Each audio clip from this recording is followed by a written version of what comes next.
ayat Al-Quran, Allah Subhanahu wa Ta'ala menjanjikan kita itu kebahagiaan, kegembiraan bagi orang-orang yang suka memberi dan dia orang yang bertakwa di sisi Allah Subhanahu wa Ta'ala. Di dalam Al-Quran Allah Subhanahu wa Ta'ala berfirman, "Fa'amma man aqqa wattaqa wa saddaqa bil husna fasanuyassiruhu lil yusra." Ini janji Allah Subhanahu wa Ta'ala. Kata Allah apa? Fa'amma man aqqa wattaqa. Maka adapun orang yang suka memberi, wattaqo, dan dia bertakwa kepada Allah Subhanahu wa Ta'ala. Suka memberi dan bertakwa. Takwa itu apa?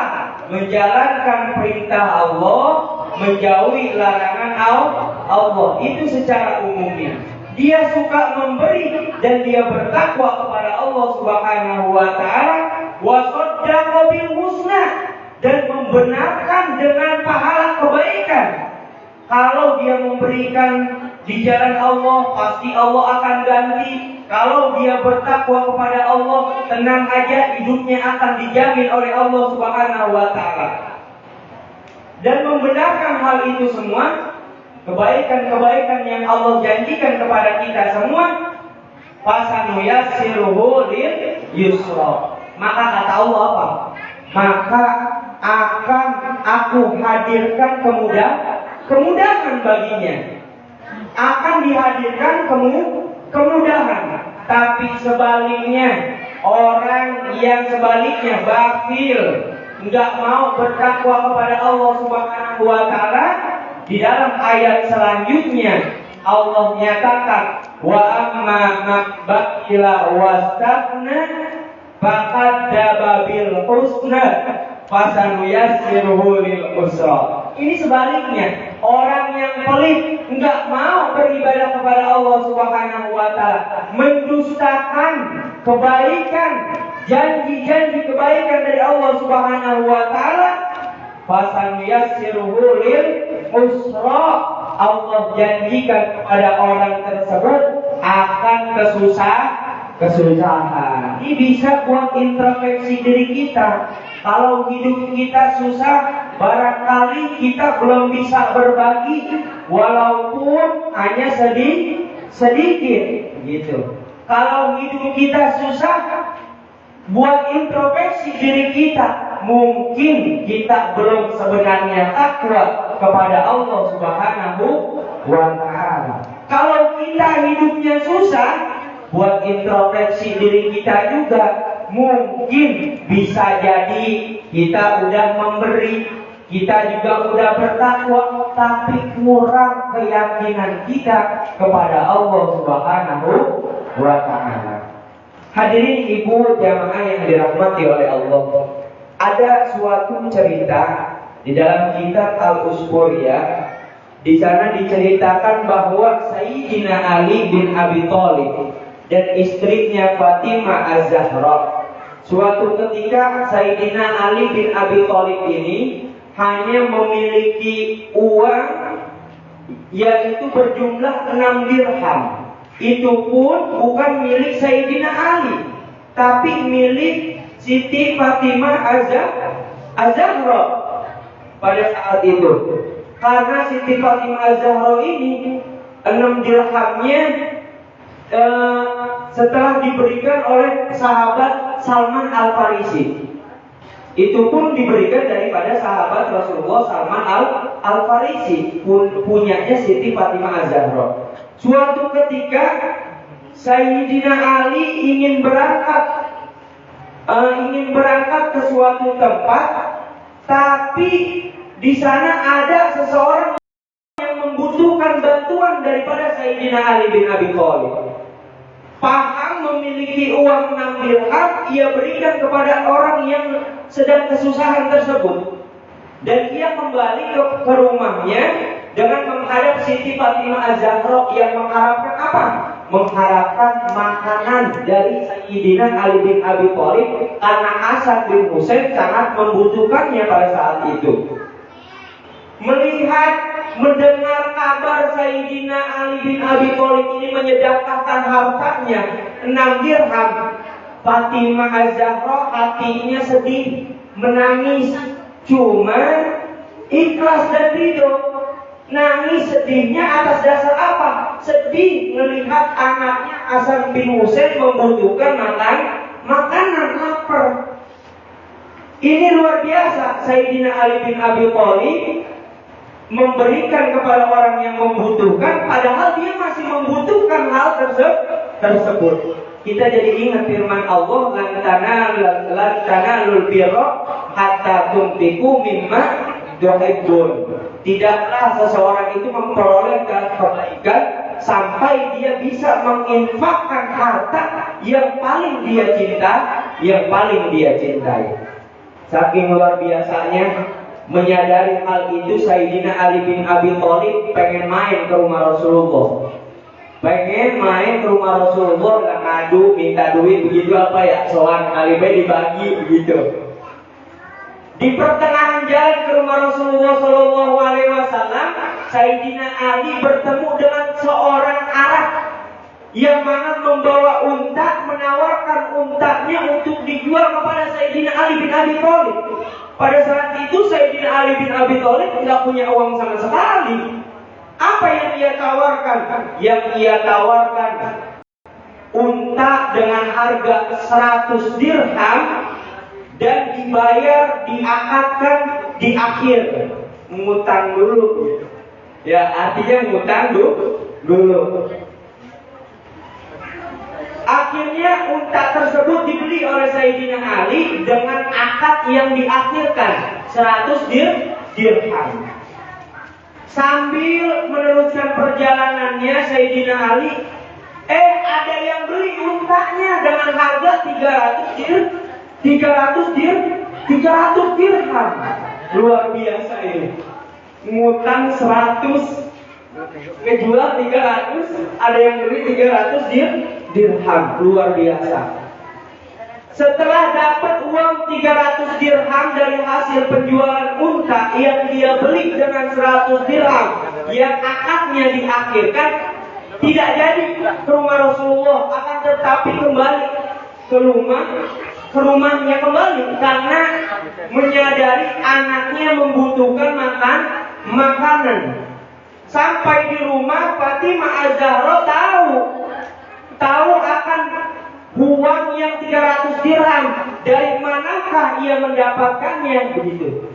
Nah, cerita-cerita sambil diceritakan oleh Sayyidina Ali bin Abi Thalib tentang uang yang 300 dirham ini dari mana ia dapatkan.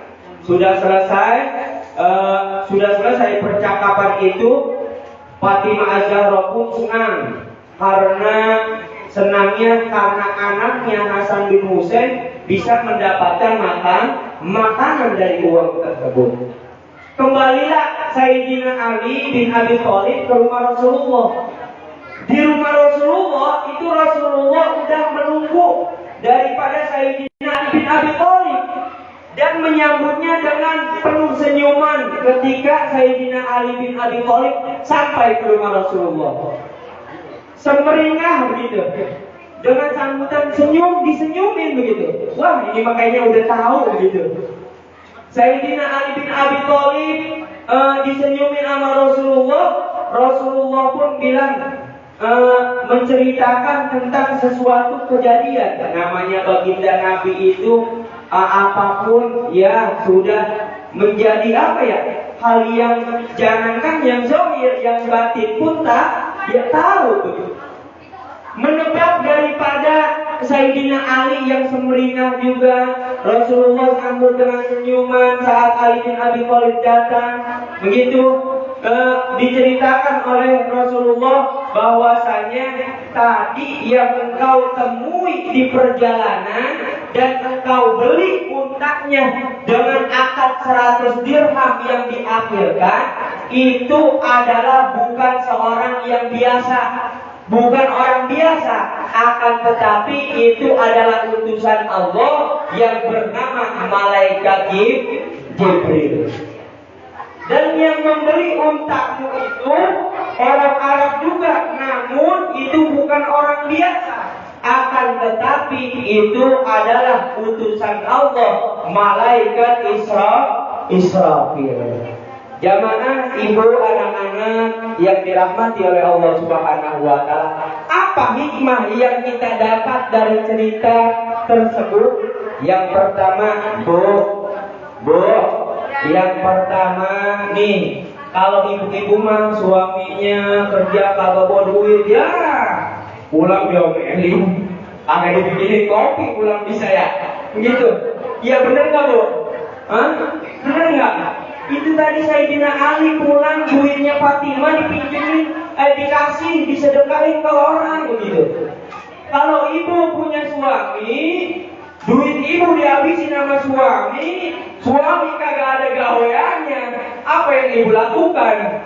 Bang, gue mencerai aja bang, orang tahan sama lu begitu pasti. Nah, bener nggak ibu? Nah tuh luar biasa itu. Ya, Siti Fatimah Az-Zahra. Nah, hikmah yang pertama ini keikhlasan dan keriduan itu akan dibalas oleh Allah Subhanahu wa taala dengan balasan yang indah. Tuh, jadi apapun yang kita berikan meskipun kecil namun didasari dengan keikhlasan dan ridho akan hal yang kita kasih kepada orang lain, itu akan mendatangkan janji nyata dari Allah Subhanahu wa taala. Janji kebahagiaan. Betul nggak Bu? Nah tadi kan udah. Ya orang yang suka memberinya didasarkan ikhlas dan ridho karena Allah Subhanahu wa taala. Ngomong-ngomong ikhlas, ibu tahu ikhlas apa enggak? Hah? Ikhlas itu gampang Bu. Analoginya begini Bu. Ibu ke WC berapa kali? Sehari semalam. Kan? Sehari semalam. Ikhlas itu ibarat orang yang buang kotoran. Berapa banyak kotoran yang dia buang, agak dia pikirin udah berapa kilo tuh kotorannya. Gitu ya. Udah berapa liter air kencingnya dalam WC, kagak pernah terpikirkan. Itu namanya ikhlas gitu. Ya, tuh itu yang pertama, hikmah yang pertama. Pemberian yang didasarkan keikhlasan dan ridho dari Allah Subhanahu wa taala akan mendatangkan keindahan sesuai daripada janji Allah Subhanahu wa taala. Dan yang kedua, ini menjadi penguat daripada apa? Daripada firman Allah Subhanahu wa taala yang menyatakan walladzina yunfiquna fi sabilillah kamasali habbatin ambatat sab'a sanabila fi kulli sumbulatin mi'atu habbah wallahu yudha'ifu liman yasha wallahu wasi'un alim. Begitu ya.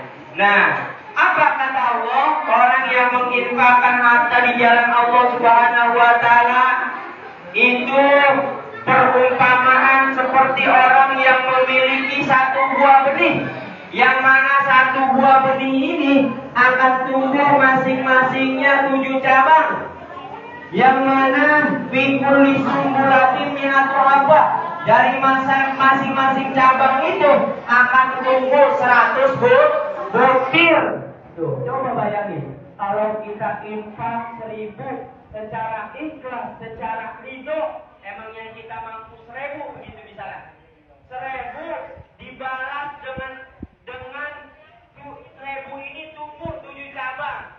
1000-nya tumbuh 7 cabang.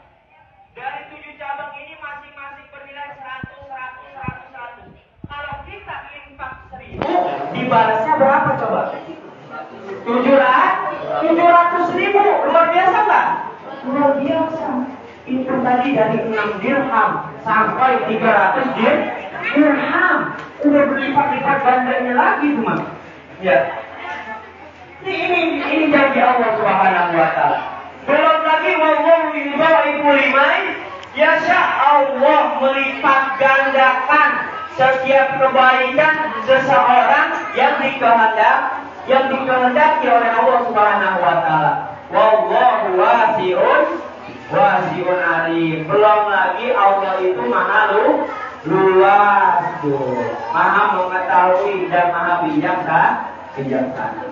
Ibu bapak yang dirahmati oleh Allah Subhanahu wa taala, mudah-mudahan pelajaran yang saya berikan kepada jamaah semua, terkhusus diri saya, dapat bermanfaat buat diri saya dan umumnya buat jamaah sekalian, bahwa jangan takut jika kita masih berada di jalan Allah Subhanahu wa taala.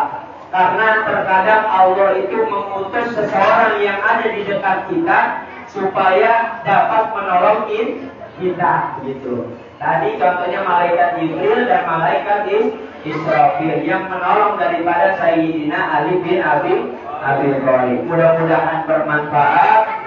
Mohon maaf jika ada kesalahan. Billahi taufiq wal hidayah. Wassalamualaikum warahmatullahi wabarakatuh.